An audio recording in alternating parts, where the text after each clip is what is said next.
भारत माता की। मंच पर विराजमान भारतीय जनता पार्टी के हमारे पूर्व अध्यक्ष आदरणीय श्री नितिन गडकरी जी, दिल्ली प्रदेश भाजपा के अध्यक्ष मेरे मित्र श्रीमान विजय गोयल जी,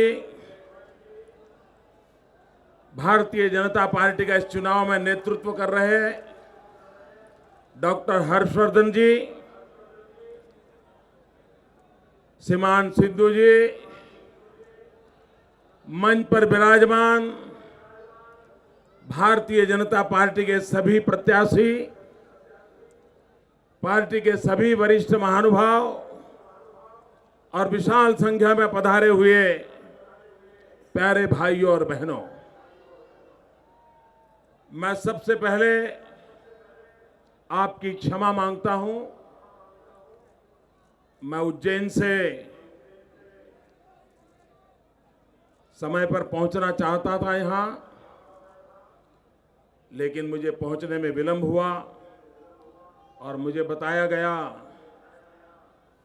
कि आगे बैठने की स्पर्धा में कुछ लोग 4 बजे से आके बैठे हैं।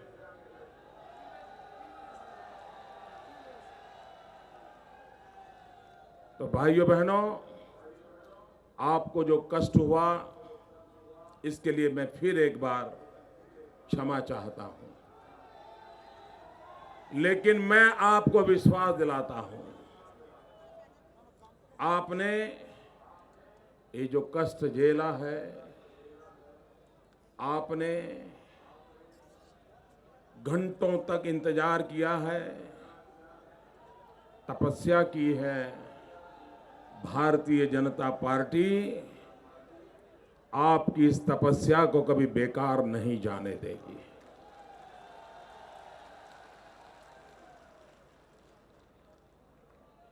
भाइयों बहनों, दिल्ली का चुनाव अनेक रूप से महत्वपूर्ण है।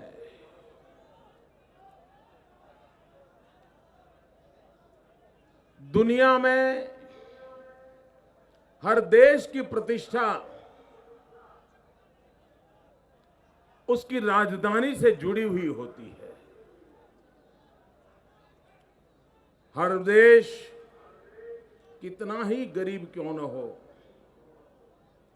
कितनी ही तकलीफों से न गुजारा करता हो, तो भी विश्व के सामने अपनी राजधानी इस रूप में पेश करता है ताकि दुनिया में धीरे धीरे वो अपना प्रभाव पैदा कर सके। ये देश का दुर्भाग्य है कि हिंदुस्तान के छोटे छोटे राज्य भी देश की राजधानी से ज्यादा अच्छे हैं। हिंदुस्तान के छोटे छोटे महानगर भी दिल्ली की राजधानी से ज्यादा साफ सुथरे हैं, ज्यादा अच्छे हैं। लेकिन भाइयों बहनों,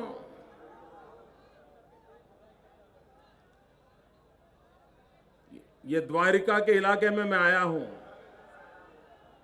और मैं असली द्वारका से आया हूं।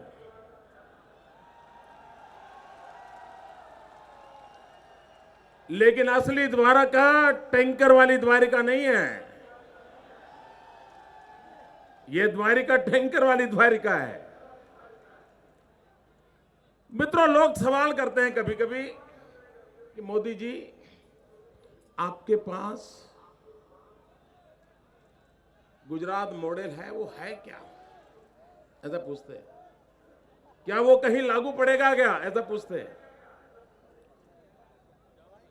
भाइयों बहनों, मैं मॉडल की चर्चा नहीं करता हूं, लेकिन मैं एक समस्या को आज हाथ लगाना चाहता हूं। आप देखिए, आप यमुना जी के पास बैठे हैं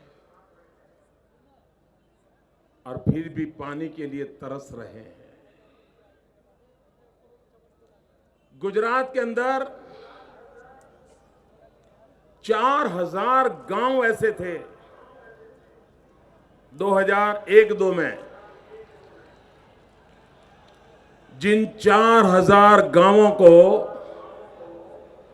टैंकर से पानी दिया जाता था।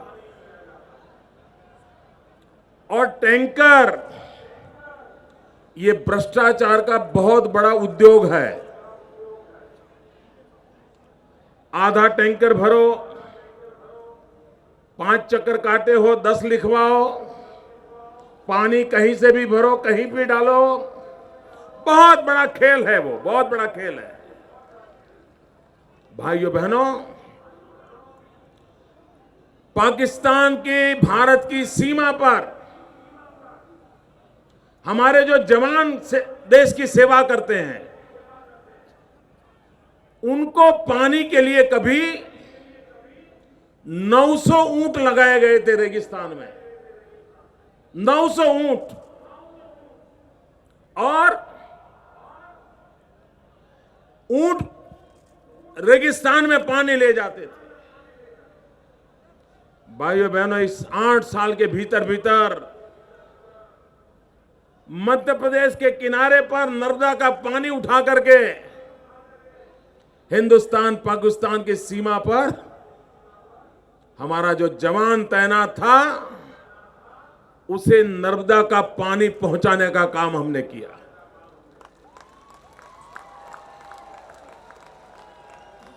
दुनिया की सबसे लंबी पाइपलाइन डाली, दुनिया की सबसे लंबी पाइपलाइन, पानी की पाइपलाइन।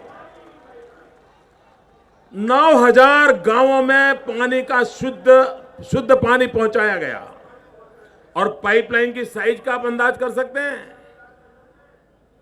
9000 गांवों में नर्मदा का जो पानी पहुंचाया है, उस पाइप की साइज शीला दीक्षित जी, उनके सुपुत्र जी, उनकी बहू हमारी गुजराती है, ये सब मारुति कार में बैठ करके उस पाइप के अंदर गाड़ी चला सकते हैं। ये साइज है पाइप का। आप कल्पना कर सकते हैं कहां नर्मदा, कहां हिंदुस्तान की सीमा 9000 गांवों में पानी पहुंचाया जा सकता है। और ये सारा काम 8 साल के भीतर भीतर हुआ। मैडम शीला जी, आप 15 साल से विराजमान है, 15 साल से आप दिल्ली को पानी तक न दे पाए। और हमें पूछते हैं कांग्रेस के लोग, मॉडल क्या है? मुझे बताइए भैया, इससे बड़े मॉडल की जरूरत है क्या? नहीं, पानी के लिए इससे बड़ा कोई आइडिया चाहिए क्या? क्या कोई दुनिया में से बड़े कंसल्टेशन लाना पड़ता है क्या? होता है कि नहीं हो सकता है?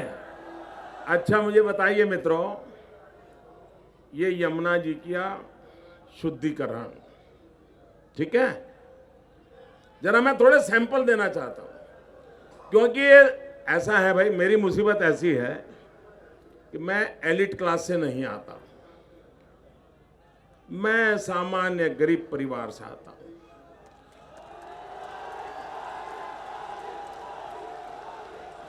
और दिल्ली की जो एलिट क्लब है, वो मुझे कभी स्वीकार नहीं कर सकती। उनके लिए मैं उनकी आंखों में चुभता रहता हूं। ये क्या करेगा, ये क्या बोलेगा, ये कैसे करेगा, है पता नहीं क्या क्या स्टोरियां चलती हैं। मैं तो भाइयों बहनों, मैं एक और सैंपल देता हूं। और वह 3-3 पीढ़ी से जो लोग राजनीति में हैं, दुनिया के अच्छे से अच्छी इंस्टीट्यूट में जिनको पढ़ने का सौभाग्य मिला है, और जिनको आप लोगों ने 15-15 साल तक राज करने का अधिकार दिया, अवसर दिया है। एक गांव का गरीब का बेटा बोल रहा है आज। भाइयों बहनों, आपने यमुना जी की सफाई के लिए कहते हैं 3,000 करोड़ खर्च किए, 3,900 करोड़ खर्च किए। यमुना जी साफ हुई क्या?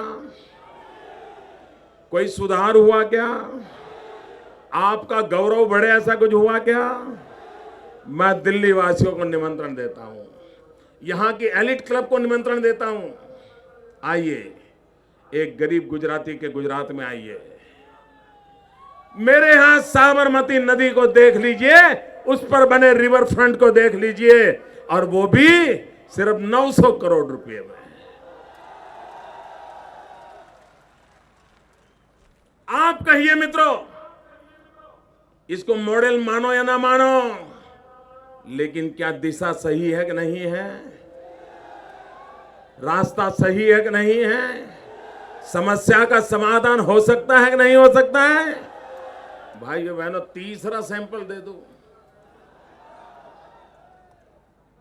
बीआरटीएस, आपको हैरानी होगी, बीआरटीएस का पूरा प्लानिंग किया हम लोगों ने और भारत सरकार को भेजा। उनको लगा ये मोदी क्रेडिट ले जाएगा। उनके मन में आया कि ऐसा करो, पहले दिल्ली में इसको लगा दो। तो गुजरात की डिजाइन का जेरोक्स करके यहां प्लान मंजूर करके पैसे मार लिए।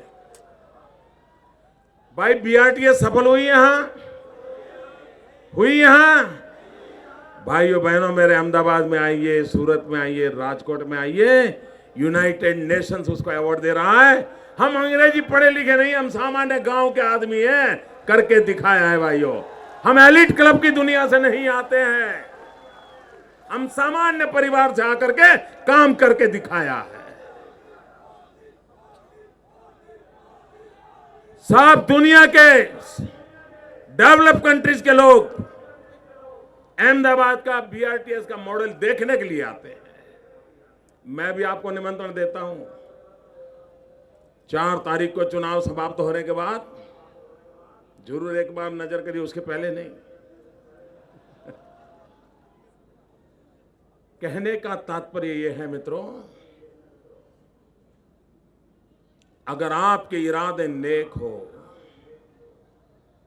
आप जनता जनार्दन के दुखों के सुखों के साथ जुड़े हुए हो, तो समाधान के रास्ते अपने आप मिलते जाते हैं। लेकिन भाइयों बहनों,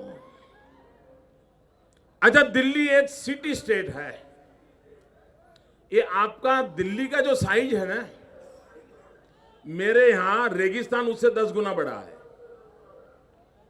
रेगिस्तान उससे 10 गुना बड़ा है। और भाइयों बहनों, आप मुझे बताइए, यहां के मुख्यमंत्री को काम क्या है? उसको कोई रेगिस्तान संभालना पड़ता है, उसको समुद्र तट पर कोई संकट आता है तो देखना पड़ता है, उनको किसान की फसल खराब हो गई तो कोई चिंता है? कोई काम ही नहीं है, कोई काम नहीं है, फिर भी काम होता नहीं है। भाइयों बहनों, इसका मूल कारण यह है, और जब तक हम इस कारण को नहीं समझेंगे, हम गलतियां करते रहेंगे। कांग्रेस पार्टी ये मन से मान चुकी है कि ईश्वर ने हमको सत्ता के लिए ही पैदा किया है, जनता हमारी जेब में है, जाएंगे तो कहां जाएंगे? कभी मोदी का डर दिखाएंगे, कभी भाजपा का कोई जनरल कोई मुद्दा लेकर के उठा देंगे, डराते रहेंगे लोगों को और वोट बटोर लेंगे। भाइयों बहनों, जो दल जनता के दुख, दर्द और पीड़ा संवेदना के साथ धरती से जुड़ा हुआ इंसान, अगर उसको कोई दायित्व मिलता है तो दिन रात जागता है, समस्याओं के समाधान के लिए दौड़ता है। वो ऐश और सुख में नहीं पड़ जाता है। कांग्रेस के लोग सत्ता सुख के आदी हो गए हैं। और भाइयों बहनों, एक कांग्रेस पार्टी बड़ी कमाल की पार्टी है। उन्होंने नाम भी बदले, निशान भी बदले, नीतियां भी बदले। हर बार देखिए आप, कभी ये इंडियन नेशनल कांग्रेस, वो भी किसी विदेशी ने जन्म दिया था। चलते चलते वो कभी संस्था कांग्रेस हो गई, कभी वो कांग्रेस आई हो गई, कभी वो सिंडिकेट हो गई। आज भी कांग्रेस के 1 डजन करीब नाम बाजार में चलते हैं। कई प्रकार के नामों से ये पार्टी ने जन्म लिया, चलती रही। निशान में बदले। पहले 2 बेल लेकर के आते थे, बेल उनके कत्ल खाने चले गए। फिर गाय बछड़ा लेकर के आए, वो बांग्लादेश चला गया। फिर हाथ लेकर के आए। पार्टी के नाम बदले, निशान बदले, नीतियां भी बदली। कभी बैंकों का राष्ट्रीयकरण, डिगना, फलाना सब सरकार में जमा कर लो और उसी की वाहवाही करके चुनाव जीत लिया। नरसिम्हा राव आए, सब छोड़ दो, रिफॉर्म करो, उलट कर दिया, सारा उलट करके फिर कहते हैं चुनाव जीत लो। यानी सब नीतियां चुनाव जीतने के लिए, देश के लिए नहीं, देश के भविष्य के लिए नहीं। और भाइयों बहनों, कांग्रेस में अगर नहीं बदला है तो एक ही बात नहीं बदली है, और वो नीयत नहीं बदली है। इनकी नीयत ऐसी है, उस नीयत को लेकर के कभी देश का भला नहीं हो सकता है। और इसलिए भाइयों बहनों, कांग्रेस पार्टी वो भ्रष्टाचार में तो लिप्त है, लेकिन कभी कभी ऐसा भी भ्रष्टाचार करते हैं जो देश की आन बान शान को गहरी चोट पहुंचाते हैं। और उनको अंदाज नहीं होता है, लेकिन वो ऐसे आदत हो गई है उनको कि वो भ्रष्टाचार किए बिना जी नहीं सकते जी। उनकी आदत हो गई है, उसके बिना वो रह नहीं सकते। भाइयों बहनों, कॉमनवेल्थ गेम्स का भ्रष्टाचार, हर एक लोग इसकी चर्चा करते होंगे, लेकिन मैं आज उसको दूसरे तरीके से चर्चा करना चाहता हूं। मैं सिर्फ उसे रुपये पैसे मारने वाली घटना के रूप में देखता नहीं हूं। वो तो पाप किया है उन्होंने, सैकड़ों हजारों करोड़ रुपया देश की इज्जत लुटा दी इन्होंने। भाइयों बहनों, आप देखिए, दुनिया का हर देश अपने यहां कोई भी अंतर्राष्ट्रीय अवसर होता है, उसका उपयोग पूरे विश्व में अपने देश के ब्रांडिंग के लिए करता है।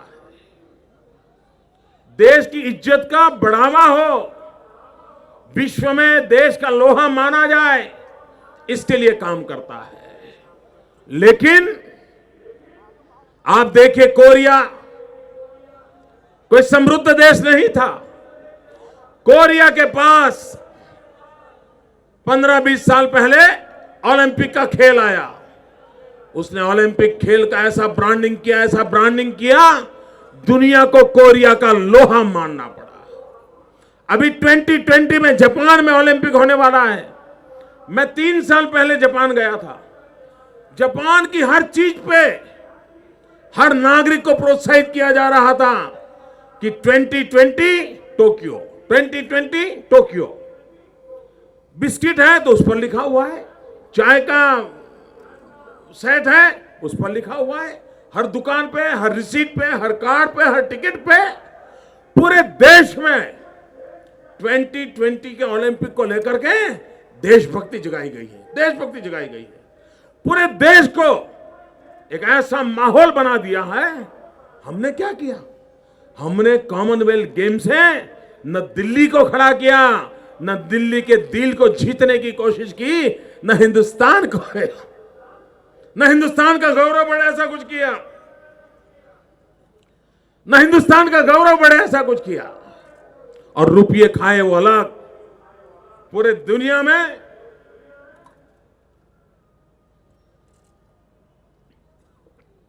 हमारी इज्जत मिट्टी में मिल गई। भाइयों बहनों, ये बहुत बड़ा अपराध है, ये भ्रष्टाचार से भी भयंकर अपराध है, पर इनको इसकी कोई परवाह नहीं है।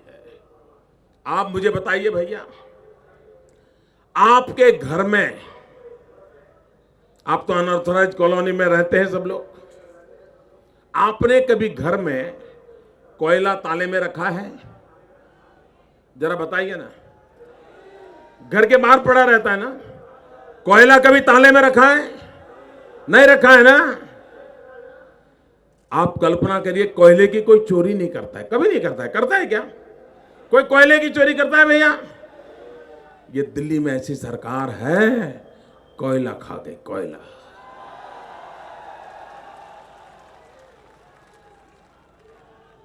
आज देश में 20,000 मेगावाट बिजली पैदा करने वाले कारखाने बंद पड़े हैं। 20,000 मेगावाट बिजली पैदा करने की क्षमता है। एक तरफ अंधेरा है, जनरेटर से जिंदगी चलती है, दिल्ली को बिजली चाहिए, बिजली मिलती नहीं है, और दूसरी तरफ 20,000 मेगावाट बिजली के कारखाने बंद पड़े हैं। आप कहिए भाइयों, कौन जिम्मेवार? क्यों? केंद्र सरकार को लकवा मार गया है। क्यों? क्योंकि कोयला नहीं मिल रहा है। कोयला क्यों नहीं मिल रहा है? सुप्रीम कोर्ट डंडा मार रही है, और सुप्रीम कोर्ट पूछती है क्या हुआ, तो बोलते फाइल खो गई है। फाइल खो गई है क्या? पूरी सरकार खो गई है। भाइयों बहनों, कांग्रेस वादा खिलाफी करती है, वादा खिलाफी। आप मुझे कहिए, कांग्रेस पार्टी ने पिछले लोकसभा के चुनाव में 100 दिन में महंगाई कम करेंगे ऐसा वादा किया था? मुझे पूरी ताकत से जवाब दो। कांग्रेस ने 100 दिन में महंगाई कम करने का वादा किया था? महंगाई कम हुई? महंगाई घटी? महंगाई बढ़ी? भाइयों बहनों, जिन्होंने वादा खिलाफी की, जिन्होंने वादा तोड़ा, उनसे नाता तोड़ोगे? हमेशा हमेशा के लिए तोड़ोगे? भाइयों बहनों, और महंगाई के लिए ये क्या जवाब देते हैं? श्रीमान चिदंबरम जी बेंगलोर गए थे। बेंगलोर जाकर के उन्होंने कहा, बेंगलोर में कहा कि आप 15 रुपये की बोतल का पानी पीते हो, 20 रुपये का आइसक्रीम खाते हो, और चावल गेहूं में 1 रुपया बढ़ जाता है तो चिल्लाते हो। आप मुझे बताइए भाइयों, ये देश के राज करने वाले लोगों की ये भाषा होनी चाहिए? ये गर्मी होनी चाहिए? ये अहंकार होना चाहिए? क्या समझते हैं जनता को? यहां दिल्ली में एक बड़े बुद्धिमान नेता रहते हैं, बहुत बुद्धिमान है, अपने आप को पता नहीं क्या क्या मानते हैं। उन्होंने अभी मजेदार बात कही। उन्होंने कहा सब्जी इसलिए महंगी हो गई है, महंगाई इसलिए बढ़ी है, वो कहते हैं गरीब पहले सूखी रोटी खाता था, लेकिन अब गरीब दो दो सब्जी खाता है, इसलिए महंगाई बढ़ गई है। आपके गले उतरती है बात भाई? आपको ये चीज समझ आती है? अब बताइए, ऐसे लोग देश चला रहे हैं, आपका क्या होगा? आप कल्पना करो, ऐसे नेता जो ये कहें कि दो सब्जी खाते हैं इसलिए महंगाई बढ़ी है।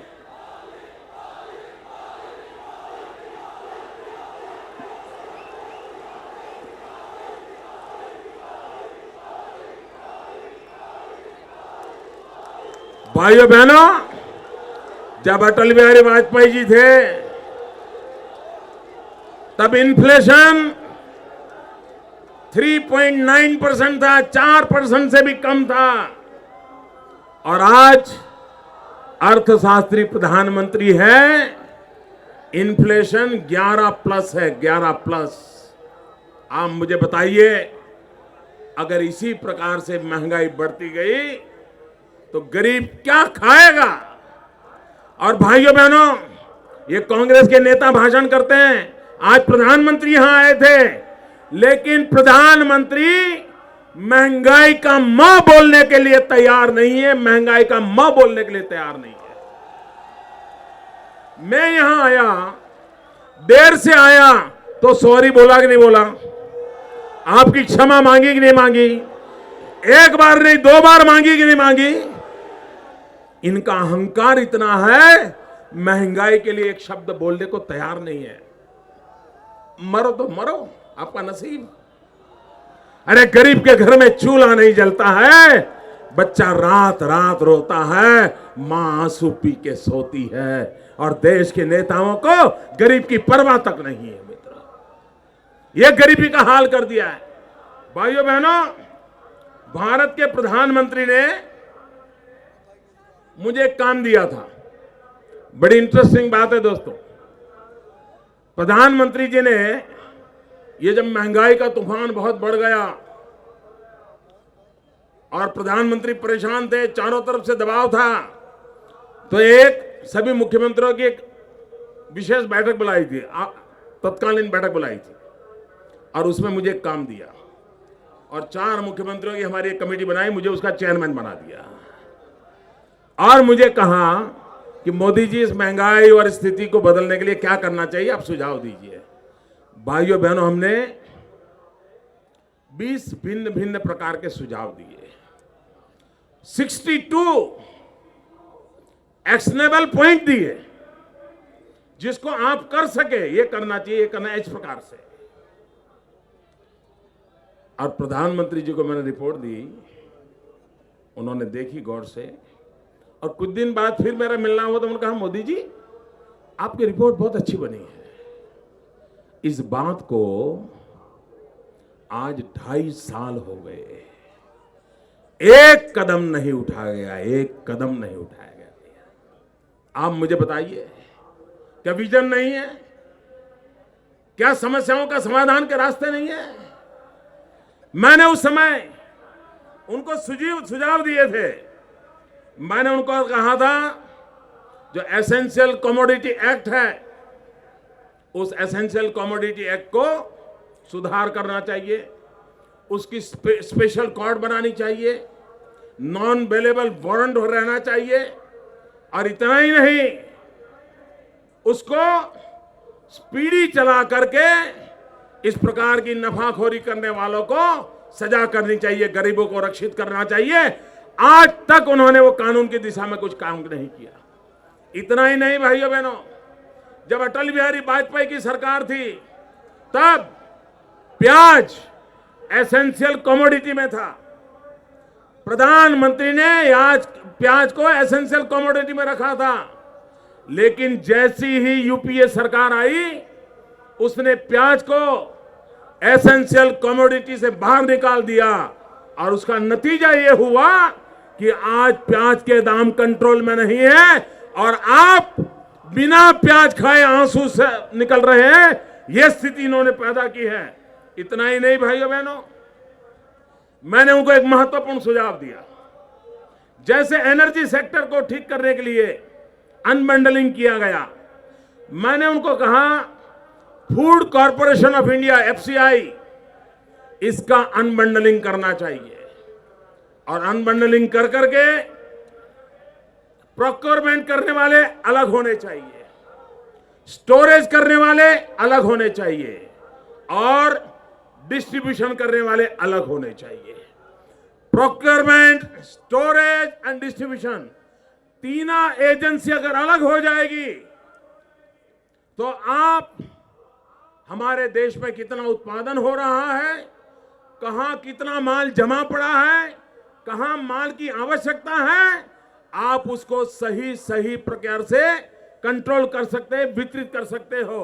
लेकिन भाइयों बहनों, 2.5 साल हो गए, उनको महंगाई की चिंता नहीं है और वे कभी इस काम को करने के लिए तैयार नहीं है और उसी के कारण देश की यह हालत हुई है। भाइयों बहनों, अगर उनको कुछ करना नहीं है तो छोड़ दो गादी, जो आएंगे वो करके दिखाएंगे। लेकिन भाइयों बहनों, उनको सामान्य मानवीय के जीवन की चिंता नहीं है। आज प्रधानमंत्री जी नारी सुरक्षा की बात कर रहे थे। भाइयों बहनों, हम निर्भया को कैसे भूल सकते हैं, हम उस गुड़िया को कैसे भूल सकते हैं। और भाइयों बहनों, ये जिस प्रकार का माहौल इन्होंने बनाया है, मैं आपसे अनुरोध करता हूं, 4 तारीख को जब आप वोट करने जाएं, मेरी प्रार्थना है कुछ चीजें याद करके जाएं, मन में स्मरण करके जाएं। 4 तारीख को याद करिए आप जब वोट करने जाए तब, कि ये मेरी दिल्ली जिसको इन्होंने रैप कैपिटल बना दिया, याद करके जाना। भाइयों, जब आप 4 तारीख को वोट करने जाएं तब आप याद करके जाइए कि इंडिया गेट पर निर्भया के लिए, नारी सुरक्षा के लिए नौजवान रात रात ठंड में गुजारा करते थे और उन पर ठंडे पानी की बौछार की गई थी। उस घटना को याद करना।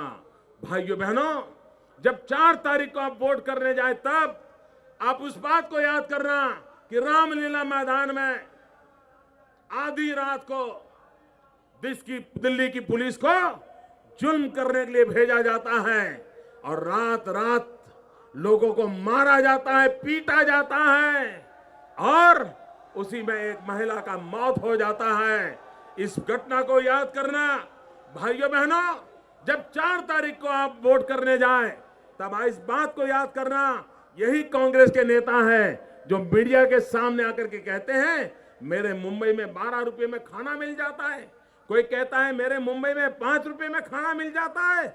जिन लोगों ने ये भाषा प्रयोग की है, जिन्होंने गरीब के पेट पर लात मारने का प्रयास किया है, उनका भी जरा स्मरण करके जाइए। भाइयों बहनों, जब आप 4 तारीख को वोट करने जाए तो जरा घर में जो गैस सिलेंडर है ना, उसको जरा नमस्कार करके जाइए। गैस सिलेंडर छीन लिए इन लोगों ने और गैस जिस प्रकार से महंगा कर दिया है, याद करके जाइए। आप प्याज मिलता नहीं है, लेकिन एक आध प्याज लेकर के रखिए घर में। चुनाव के समय घर से वोट करने के लिए निकले ना, तो उस प्याज को भी नमन करो कि अच्छे दिन आए ताकि घर में प्याज आए, उस प्याज को नमन करके निकलना। भाइयों बहनों, जब आप जाएं 4 तारीख को मतदान करने के लिए, तब याद करना आजाद मैदान जहां पर शहीदों के स्मारक को तोड़ने का प्रयास हुआ था, उस घटना को कभी भूलना मत। भाइयों बहनों, जब आप 4 तारीख को मतदान करने जाएं, जब आप 4 तारीख को मतदान करने जाए तब याद करिए कि हिंदुस्तान की सेना के जवान, उनके सर काट दिए गए थे, उनके सर काट दिए गए थे और देश की सरकार ने जयपुर में पाकिस्तान के प्रधानमंत्री को चिकन बिरयानी का भोजन करा करके प्रोटोकॉल किया था। उस दिन उस स्मरण करके जाइए। भाइयों बहनों, कितनी कितनी घटना सुनाऊं मैं आपको, क्या क्या कथा सुनाऊं। और भाइयों बहनों, ये कांग्रेस पार्टी को, ये बड़े चतुर लोग हैं। पहले आते हैं तो हाथ जोड़ते हैं, फिर हाथ मिलाते हैं,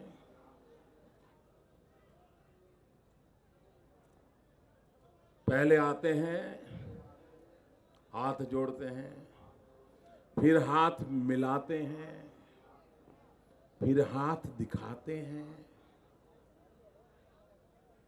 फिर हाथ आजमाते हैं, और मामला ठीक जम गया तो हाथ की सफाई शुरू हो जाती है। और इसलिए भाइयों बहनों, इनको समझने की समान बराबर जरूरत है। भाइयों बहनों, यह बीजेपी अकाली दल संयुक्त रूप से चुनाव लड़ रहा है। कल गुरु तेग बहादुर का स्मृति दिवस है। भाइयों बहनों, मुझे गर्व है, मेरा इस परंपरा से खून का रिश्ता है, क्योंकि जो पहले पंच प्यारे थे, उन पहले पंच प्यारों में एक मेरे गुजरात का था, और आपको पता नहीं होगा, वो द्वारिका का था। वो द्वारिका का था पंच प्यारे प्यारे, और आज मैं द्वारिका में आया हूं और मैं कहता हूं भाजपा और अकाली दल दोनों को जिताना है। भाइयों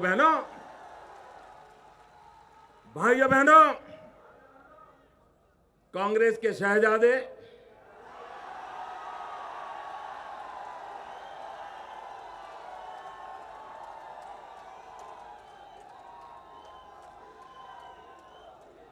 वो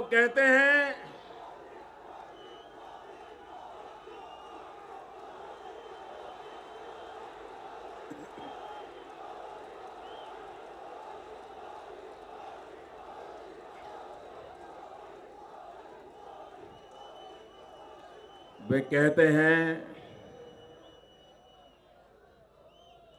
हिंदुस्तान में दो सोच है,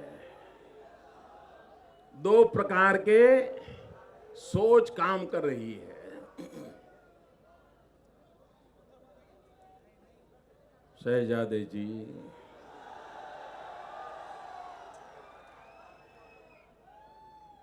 मैं आपकी बात से सहमत हूं। इस देश में दो विचार चलते हैं, लेकिन आपने ये नहीं कहा कि वो कौन से दो विचार है।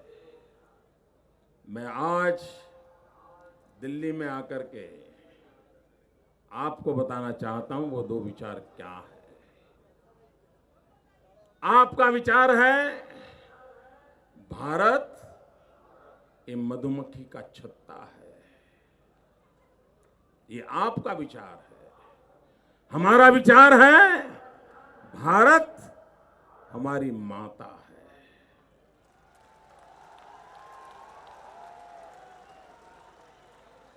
आपका विचार है गरीबी ये मन की अवस्था है, स्टेट ऑफ माइंड। हमारा विचार है गरीब ये हमारे लिए दरिद्र नारायण है।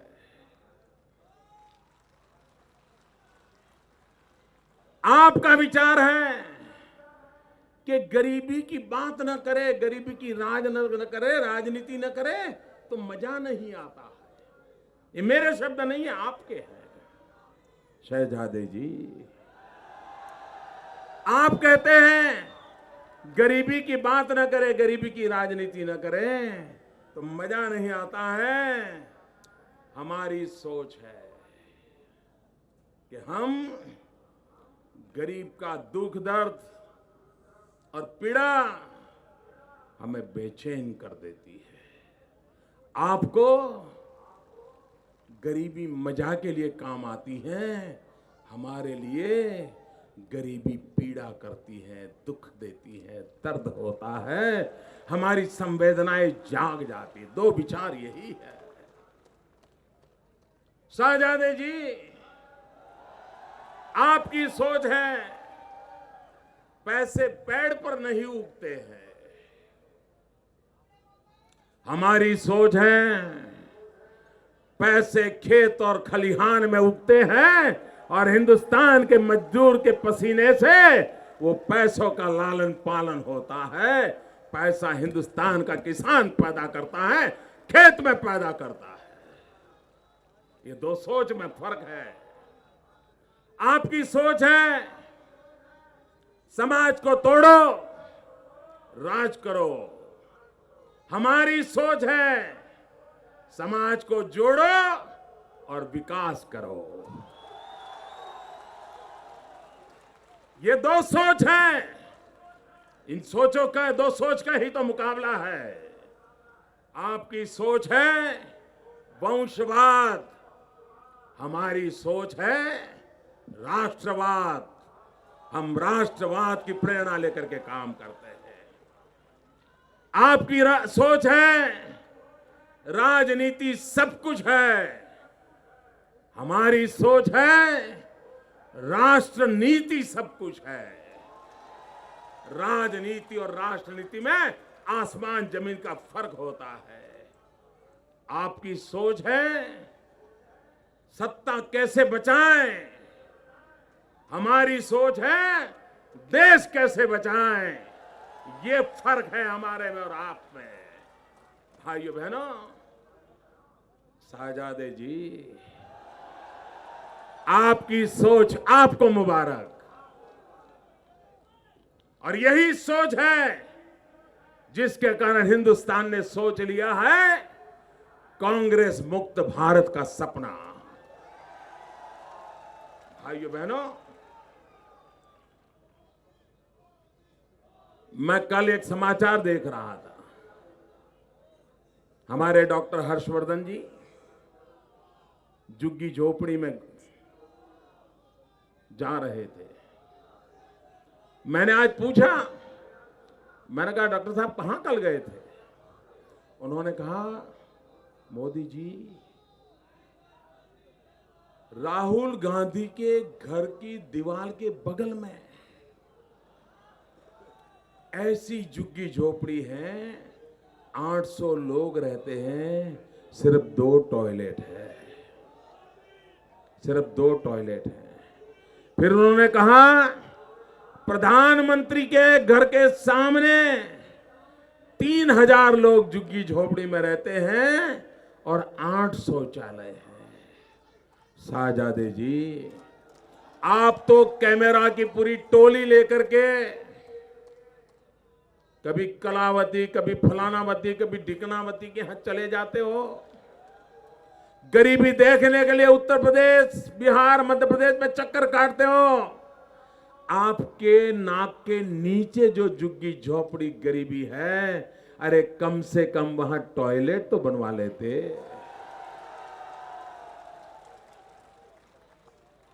और मैडम शीला जी, आप वहां से एमएलए हैं, आप वहां से विधायक हैं, 15 साल से मुख्यमंत्री हैं, और लोग इस प्रकार की मुसीबतों से जी रहे हैं और आप दुनिया को समझा रहे हैं, गरीबी की बातें कर रहे हैं। भाइयों बहनों, ये कांग्रेस के सामने सिवाय कुर्सी, सिवाय सत्ता, न उनके सपने होते हैं, न उनके इरादे होते हैं, न उनकी कोशिश होती है। और इसलिए भाइयों बहनों, सामान्य मानव के जीवन में अगर बदल लाना है, माताओं बहनों की सुरक्षा करनी है, नौजवान को रोजगार चाहिए। भाइयों बहनों, इन्होंने वादा किया था, कांग्रेस पार्टी ने वादा किया था लोकसभा के चुनाव में कि उनकी सरकार बनेगी तो हर वर्ष 1 करोड़ नौजवान को रोजगार देंगे। भाई, आप में से किसी को दिल्ली ने रोजगार दिया है? भारत सरकार ने कोई रोजगार दिया है, नौकरी दी है? ये वादा खिलाफी है कि नहीं है? अब आप तय करो इनका क्या करना है। भाइयों बहनों, कब तक झेलेगा देश? भाइयों बहनों, अभी प्रधानमंत्री जी ने भाजपा के नेताओं को नसीहत दी। नौजवान मित्रों, प्रधानमंत्री जी ने भारतीय जनता पार्टी के नेताओं को नसीहत दी।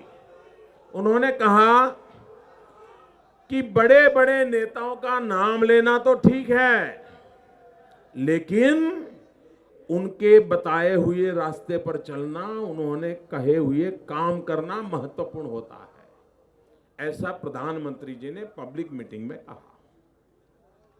प्रधानमंत्री जी, मैं आपकी बात से 100% सहमत हूं। आपने हम भाजपा वालों को यह नसीहत दी है। भाइयों बहनों, गांधी जी ने जो कहा है वो हमें करना चाहिए कि नहीं करना चाहिए? बोलो ना, करना चाहिए, पक्का करना चाहिए। गांधी जी की अधूरी इच्छा पूरी करनी चाहिए। करोगे? पक्का करोगे? प्रधानमंत्री ने कहा है, महापुरुषों ने कहा है, वो करना चाहिए। करोगे? प्रधानमंत्री जी, आपकी बात मानने के लिए ये द्वारका के लोग तैयार हैं। भैया करोगे ना? महात्मा गांधी ने कहा था कि अब आजादी का आंदोलन पूरा हो चुका है, अब कांग्रेस पार्टी की जरूरत नहीं है। इस कांग्रेस पार्टी को बिखेर देना चाहिए। यह महात्मा गांधी ने कहा है, नरेंद्र मोदी नहीं कह रहा है। भाइयों बहनों, गांधी जी का सपना पूरा करोगे? महात्मा गांधी की इच्छा थी कि अब कांग्रेस नहीं रहनी चाहिए। 60 साल हो गए, गांधी जी का सपना बाकी रह गया है। हम लोगों का जिम्मा है कि हम गांधी जी का सपना पूरा करें, हिंदुस्तान को कांग्रेस मुक्त बनाए और दिल्ली राजधानी को पूरे भारत में गौरव मिले, ऐसी राजधानी बनाए। इसी अपेक्षा के साथ 4 तारीख को भारी मतदान होना चाहिए। कमल के निशान पर बटन दबाना चाहिए। मैं एक नारा बुलाता हूं, बोलोगे? मैं एक नारा बुलाता हूं, बोलोगे? मैं कहूंगा पहले मतदान, आप कहेंगे फिर जलपान। करोगे? मेरी बात मानोगे? 4 तारीख को अमल करोगे? औरों से करवाओगे? तो बताऊं, नारा बोलोगे? मैं कहूंगा पहले मतदान, आप बोलिए फिर जलपान। पहले मतदान, पहले मतदान, पहले मतदान, पहले मतदान। भारत माता की, भारत माता की।